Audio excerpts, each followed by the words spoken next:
This is my desert green opuntia cactus, or opuntia. Not sure how to pronounce it. It's thorny, but it's got minimal thorns. It's a foraging cactus, bred for foraging in Argentina. So it comes from Argentina, and I have it in a really sandy soil, really high in the air, because I kind of experimented with different places, and it just melted in like the level ground, you know, the rain, a couple rains or floods or whatever, and it just dies and melts. So if you experiment with this kind of plant, you probably need it in really high in the air, really well draining sandy soil, and maybe it'll produce some fruit or something, although I'm not sure what quality the fruit would be. This is a thornless opuntia cactus. You can see they do well here, but it does take some, your greener growth will take some damage from freezes like the freeze we had this year. Got like 23 or 24 degrees or something here, I think. But as you can see, all the bottom growth is alive.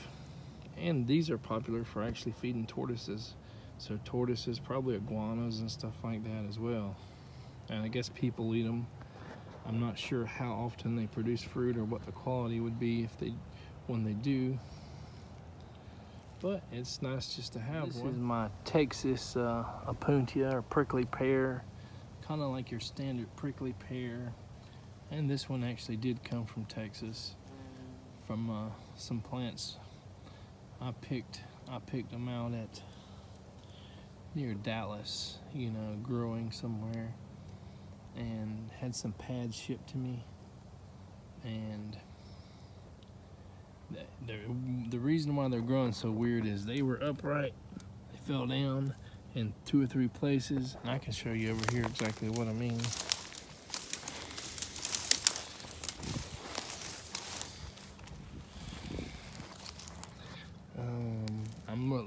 The sun's in my eyes are on the screen, so it started somewhere around there, and it was like this tall, like really high in the air, 4 foot or something, and it fell down, and everywhere where it hits the dirt and stuff, it'll actually reroot, so it'll create a whole little thicket. Looks like one down there actually fell, you know, 5-6 foot down and just rooted itself there too. I definitely want to experiment with more edible prickly pear cactuses. A lot of them are from, you know, the West Coast, and a lot of them from Argentina and different places.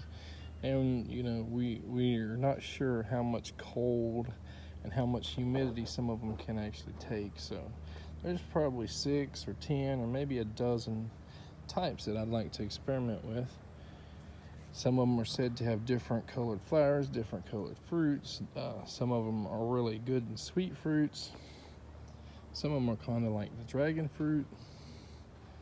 So it would be nice to at least say I tried it, whether it failed or succeeded. Stay away from these. Get this one here. This is a surefire success. These are really good tasting, and they do well here, or they taste like crap and don't bother.